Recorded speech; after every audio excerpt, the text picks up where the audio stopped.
푹 숙였던 이영학인데 김복준 예.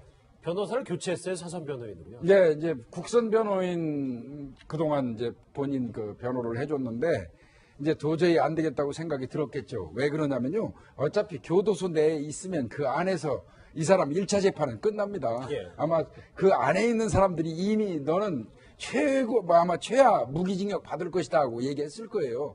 무기징역만큼은 살기 싫다는 거죠. 예. 그러니까 이제 사선 변호인을 이제 그 선임해가지고 어떻게 해서든지 형을 좀 깎아서 이제 무기만은 면하겠다. 무기 면하고 나면 조금 뭐 모범수 생활하면 감형 돼갖고 많이 깎여서 나중에 나오거든요. 이제 그런 생각을 하는 것 같은데 이제 그래서 또 뭐 그동안 국선 변호인 하다가 왜 갑자기 사선으로 하냐 그랬더니 사선 변호인한테 그 얘기했다고 그러더라고요. 무기징역 받을 거라면 차라리 사형시켜달라고. 이 얘기는 바꿔서 얘기하면 뭡니까? 무기징역만큼은 안 받게 해달라는 소리죠. 예. 예, 배 교수님 그런데 보시면 알겠지만 이용학은 카메라에 나타날 때마다 저렇게 고개를 숙이면서 사죄를 했고요. 또 제값도 천천히 받겠다 뭐 이런 취지의 얘기를 또 했었는데 이렇게 한편에서는 형량 줄이기에 나섰다? 저희가 도대체 이걸 어떻게 이해를 해야 될까요? 이영학 같은 경우는 기본적으로 이제 두 가지 심리가 있는 것 같습니다. 그러니까 대중들 앞에서, 특히 국민들 앞에서 보이는 그런 어떤 일종의 가상적인 어떤 행동과 실제 본인이 생각하는 매우 실리적인 어떤 부분이 분리되어 있는 것 같습니다. 그러니까 가상적으로는 굉장히 매우 불쌍한 모습을 얼굴로 표정을 하지만은 실제적으로는 차근차근 자기가 무엇인가 준비하는 부분들, 말하자면 감형이라든가 아니면 다른 걸 위해서 준비하는 부분들이 지금 보여지는 거죠. 그걸 쇼라고 볼 수도 있는 것 같습니다. 말하자면 본심과 바깥이 달라졌어요. 저렇게 언론에 나왔을 땐 가면을 쓴 것 같은 느낌. 저건 가면이죠. 예. 저건. 예. 그래서 쇼다. 좀 폭넓게 보면 그럴 수도 있는데 최은현 변호사님. 근데 본인이 아니라 뭐 형이나 누나든 가족들이 이 사선 변호인을 고용했을 가능성은 없는 겁니까? 그럴 가능성이 매우 높죠. 굉장히 현실적으로 보면은 구속돼 있을 경우에는 본인이 직접 그 변호사를 선임하기가 어렵기 때문에 보통 밖에 있는 가족들이 주위에 아는 변호사님들을 이제 선임을 하는 케이스가 상당히 많은 것 같은데요. 이 부분 같은 경우에는 이게 구속 사건이고 실제로 이제 이른바 그 아동 청소년 성보에 관한 법률상의 어떤 그 강간 등 살인이다 보니까 죄명 자체가 그 형 자체가 살인 이상입니다. 살인죄도 사형도 포함됩니다. 그러다 보니까 반드시 변호사가 있어야 재판이 진행되는 사건인데요. 예. 그러다 보니까 법원에서 국선 변호인을 선임했는 것 같은데 첫 번 재판을 하고 봤더니만 이영학 씨가 처음에는 죽을 죄를 졌다고 하다가 조금 살아보니까 살고 싶거든요. 국선 변호인도 국선 전담 같은 경우에는 한 달에 보통 한 20-30건 정도 신건을 받습니다. 예. 그러다 보니까 그 국선 변호사님도 나름대로 열심히 했겠지만 본인한테 대해서 전적으로 시간을 내주는 그런 것을 느끼지 못하다 보니까 이래서는 안 되겠다. 아마 가족들한테 사선 변호사 선임을 요청을 했을 것이고 그 외부에 있는 가족들이 사선 변호사님들 특히 이 재판하고 있는 법원 근처에 있는 변호사님들 중에 지금 보니까 어떤 로스쿨 나오신 한 4년 차 되는 변호사님이다라고 얘기를 나오고 있습니다만 실질적으로는 그 로펌에 거기에 대표 변호사님이 그럴 가능성도 아직 있기 때문에 다음번 법정에 어떤 변호사님이 나오실지는 조금 더 지켜봐야 되는 그런 상황인 것 같습니다. 예, 최 변호사님 사실 이제 다음 달 8일 있을 2회 공판부터 이제 같이 변호인이 참석하는 것으로 알려지고 있는데 현재 이영학 동부구치소에 수감 중이잖아요. 이 변호인과 접견을 많이 했다라고 예상할 수 있겠죠? 그렇습니다. 동부구치소가 어디냐 하면은 지금 송파구 쪽에 있는 가든5라는 큰 상가 바로 옆에 있습니다. 지금 최순실 씨도 거기에 있고 김기춘 전 비서실장도 거기에 있는데요. 올 초에 지금 3월 달에 지금 새로 있기 때문에 시설이 굉장히 좋은 이른바 구치소의 특급 호텔이다. 그렇게 얘기할 정도의 어떤 좋은 시설에 있는 것 같은데 변호인도 가서 지금 지속적으로 지금 접견을 할 것 같은데요.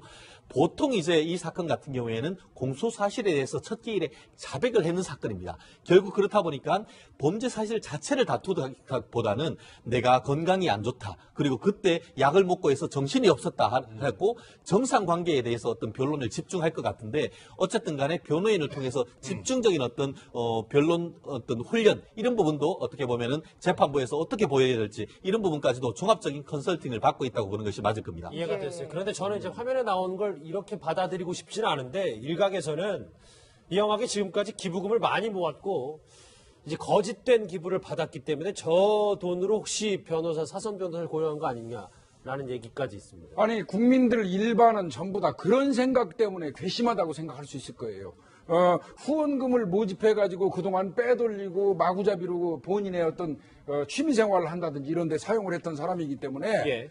그 중에 일부를 남겨뒀다가 자신의 그 죄를 이제 감하는 데 사용하는 그 변호사를 선임했다 하면 후원금에서 나갔다는 그런 느낌 때문에 국민들이 이제 그 좀 실망하고 분노할 수 있지 않겠습니까? 근데 개연성은 저는 있다고 봅니다. 왜 그러냐면 얼마 전에도 그 누나에게 그 강남 쪽에 있는 성매매 업소 그 계약하는 계약금 1억 정도를 누나 돈이라고 얘기를 했지만 나중에 그 경찰에서 최종 수사 발표를 할 때 보니까 후원금을 빼돌려가지고 세탁하는 방법으로 누나한테 입금했다 뺐다 하는 그런 과정을 거쳤었거든요.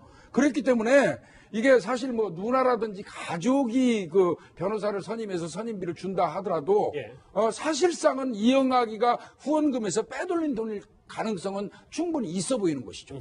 예, 최 변호사님 그런데 이제 이영학이 워낙 엽기적이고 흉악한 범죄를 저지르긴 했지만 이제 누리꾼들이 아무래도 그렇다 보니까 변호인 얼굴 공개해라, 신상 공개해라 뭐 이런 요청들이 있는데 좀 이 부분은 조심해야 될 것 같아요. 그렇습니다. 그렇기 때문에 말씀드렸듯이 뭐 그 희대의 살인마라 한다 하더라도 국민인 것이고 헌법상 변호인의 조력을 받을 권리는 있는 것입니다. 실질적으로 우리가 그 최순실 사태가 벌어졌을 때 최순실 씨의 변호인으로 선임된 데에 대해서 공분이 많았고 그래서 많은 전화를 해서 실질적으로 최초에는 수임을 했다가 수임을 거두는 케이스도 사실 있었습니다.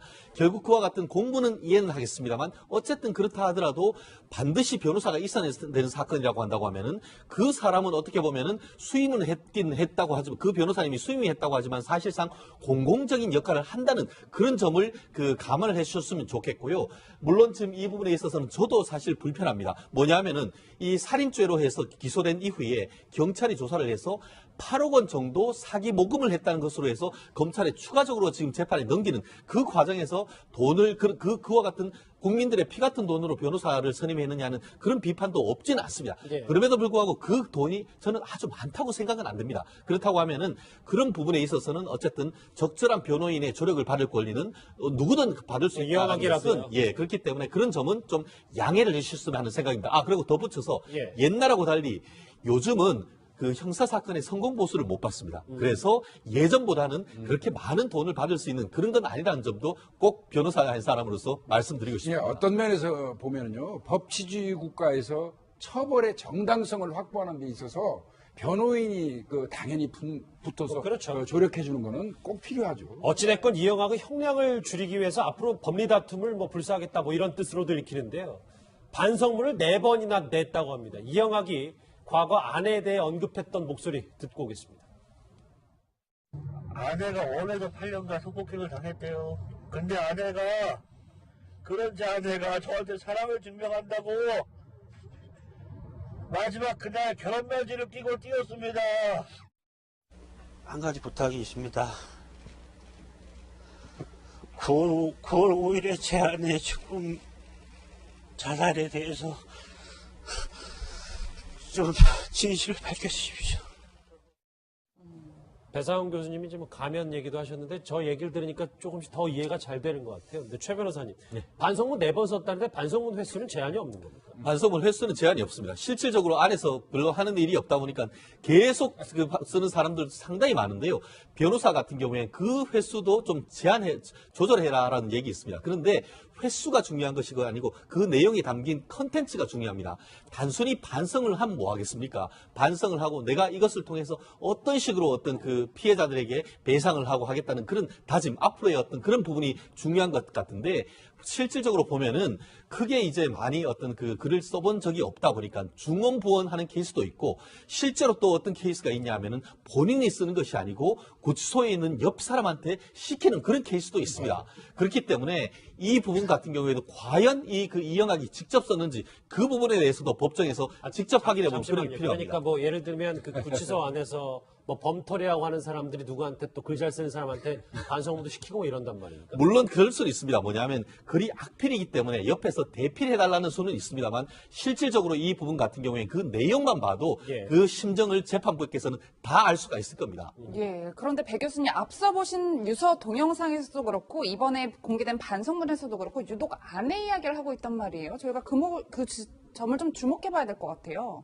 좀 끔찍하죠. 왜냐하면은 실제로 지금 자살로 밝혀졌지만요. 그 현장에서 폭행을 했고요. 그 폭행 때문에 연관이 됐을 수도 있다는 의심을 받을 정도로 본인이 그거 연관이 되어 있는데 끔찍하게도 반성문에 아내 제사를 지내고 싶다라고 얘기를 했단 말입니다. 그리고 이 사람이 얘기하는 반성문에는 자기가 진정으로 잘못한다는 말이 아니라 아내 때문에, 딸 때문에 이렇게 모두를 좀 따라 들어옵니다. 결국은 이 사람이 진짜 자기가 반성하고 있는지에 대한 것이 의문이 드는 거고요. 그래서 아까 말씀하신 것처럼 이 반성문 자체 진정성에 문제가 좀 있지 않는가 이런 생각이 들기도 하고요. 특히 이제 이 아내를 계속 얘기하는 것 자체가 자기는 좀 이제 어떤 가장이다. 그러니까 딸을 보살폈던 어떤 사람이다. 그러니까 난 살아야 된다라고 하는 그런 식으로 계속 어필을 하는 건데 보기에 따라서는 그런 사람이 어떤 여중생을 죽여? 라고 하는 그런 분노를 일으키기 때문에 본인의 어떤 현실감 자체가 없지만은 그걸 계속 주장하는 방식으로 자기를. 그것도 반성문도 활용하고. 그렇죠. 활용하는 거죠. 근데 아까 말씀하신 것처럼 반성문 자체를 읽어보면요. 진짜 자기가 썼는지 아니면 대필한 건지 알 수 있습니다. 근데 이 사람은 자기가 썼긴 썼는데 진정성이 느껴지지 않는다는 겁니다. 예. 본심으로 자기가 잘못했다고 하면 자기가 잘못했다고 얘기를 해야죠. 그렇죠. 왜 아내 얘기를 합니까? 예, 저는 또 궁금한 점이 배 교수님 분명히 이영학이 아내가 생전에 아내를 성매매 도구로 이용해서 성매매를 강요하고 업소도 운영을 했었잖아요. 그런 아내의 제사를 지내기 위해서 내가 나가야 한다? 제가 이걸 어떻게 이해를 해야 될까요? 끔찍하죠. 사실 끔찍한 얘기고 그건 뭐냐면 아내를 끝까지도 도구로 생각한다는 겁니다. 말하자면.